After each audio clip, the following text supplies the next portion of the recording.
What is up, my beautiful people? My name is G-Vans and welcome back to my channel. And today we're going to be talking about the new album by Scrim entitled A Man Rose from the Dead. And yes, he is fucking T-posing right now. That's fucking epic right there. This is the new solo album by Scrim, who is the other half of the Suicide Boys, which comes to us about 7 years since his solo mixtape entitled Narcotics Anonymous, which I didn't hear that one because I actually didn't know that these two like had other like side work outside of the Suicide Boys.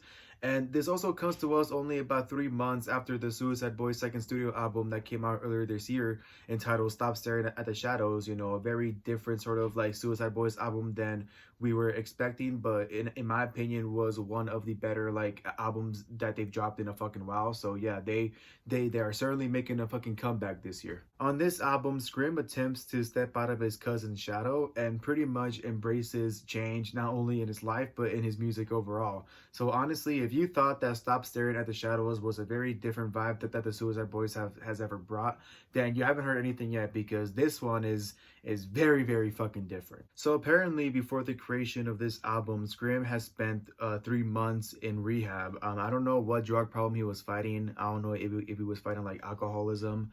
All I know is that it must have been pretty bad because he had to spend 3 months in rehab. And so after he got out of rehab, this album has been his official first album that he's done, recorded, and written in a completely like sober like state of mind. And honestly, I thought that was gonna change the way like he sounded and like the sort of vibe that he always brings when he's with the Suicide Boys, at least. And honestly, it didn't change anything. Like, I actually think that the outcome turned out pretty fucking great, and I think I'd go as far as saying that I enjoyed this a lot more than Stop Staring at the Shadows. Don't get me wrong, there are maybe 3 or 4 tracks on this album where Scrim has given us that classic hardcore Suicide Boys flow that we all know and love, but for the most part, you know, a lot of the tracks on here are very chill. You know, they're soulful. It's a bunch of soulful melodies. He's in more of a singing vibe than a rapping vibe.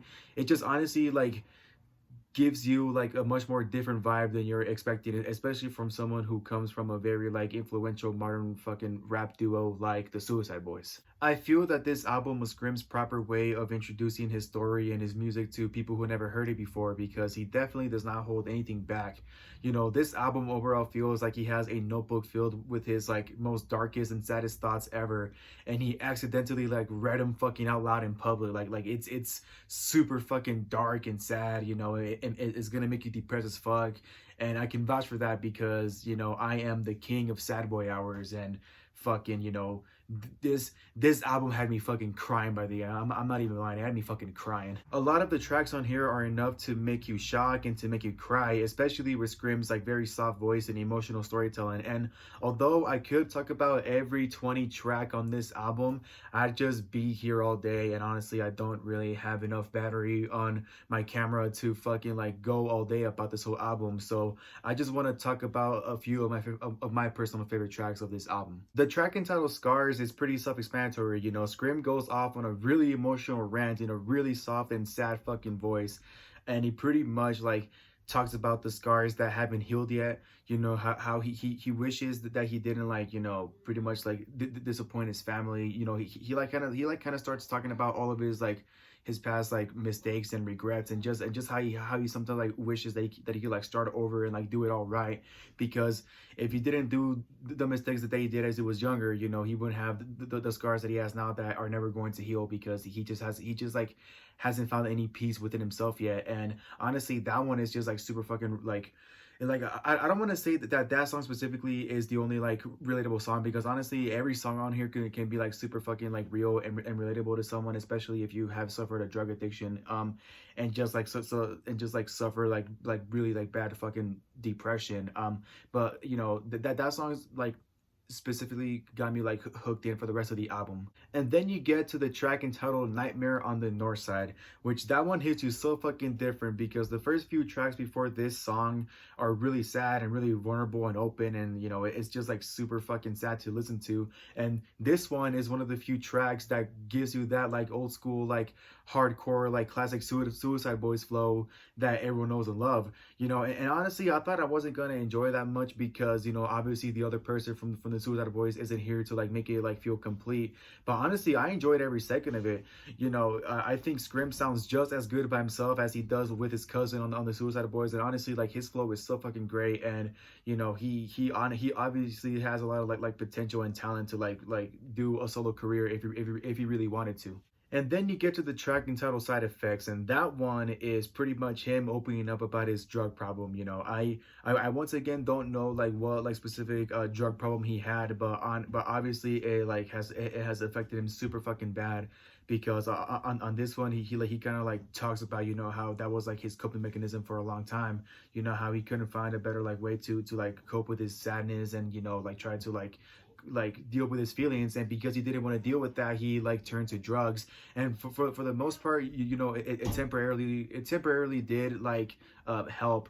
But as I always say, I'm sure some people will disagree with me, but even though the drugs right now seem like it's gonna help you out, like in the long run it's gonna have a really bad side effect on you. And that's what that song is, like the bad side effect that it eventually had on him, and the reason why he did have to go to rehab for those like 3 months. And then you get to the track entitled PTSD, and that one is pretty much him talking about like the past PTSD that he suffered from seeing both his friends and family die. How he's attended many fucking funerals as a kid, as a teenager.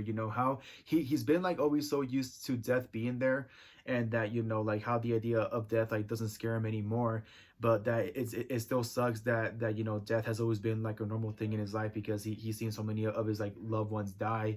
And it really like does show you that death like can really have a really like big and bad effect on somebody. And it once again like shows people who like haven't like dealt with that much death in their lives, that it really isn't that easy to like just get over it, because it is something that you're always going to think about for the rest of your life. And finally, the track entitled The Devil I Know is where Scrim is fighting his biggest demon in the world, and that's himself, which I feel is the biggest like powerful like take home message of this album. The biggest demon that you have in your life is yourself, because let's be honest, we all have something about ourselves that we don't like, and it's like our biggest flaw that like always like drags us down, because we always like put ourselves down, and like how like we wish we weren't like this, and instead of fixing that like toxic trait about us, we just fucking like live with it and use it as an excuse of why you're not like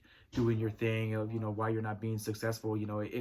It's like a really powerful song, and I think that's the point where I fucking like started crying and felt that I couldn't fucking hear it no more, because honestly like it was getting too real at the time. Like I'm not even gonna lie, like by the time this song showed up, it was getting super fucking real for me. The biggest highlight for me is definitely the production value. I really love how it can go from emo rap to like this sort of sad and chill trap vibe. And I'll be honest, I don't really fuck with emo rap music that much. I do listen to it because I do like some of it, but for the most part, I don't think it's as good as people hype it up to be.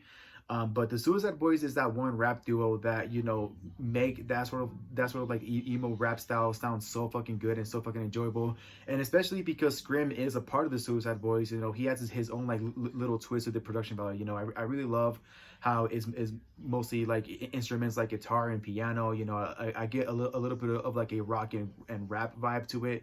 It just honestly has a little bit of everything for everyone to enjoy. I will say I only have one negative about this album, and it's mostly because unfortunately Scrim does have this like weird like high pitch edit to his voice that just makes him sound super obnoxious to me. I'm sure there are a few fans out here that do like it and they think it's fucking amazing, but personally I didn't really fuck with it, and I felt that there are a few tracks on here that I wish I would have liked more. But unfortunately, like there are a few tracks that I don't like because of the reason that like weird edit is there, and I just like didn't really like fuck with that. But besides those few tracks that I didn't like because of the weird and obnoxious high pitch edit that Scrim decided to do to his voice, this project overall was really enjoyable for me, at least. And overall Scrim does shine on his own. No features whatsoever, almost an hour long of content, and honestly it's probably one of the best like emo emo rap albums that I've heard in a fucking while, and I definitely recommend this one to all the Suicide Boy fans.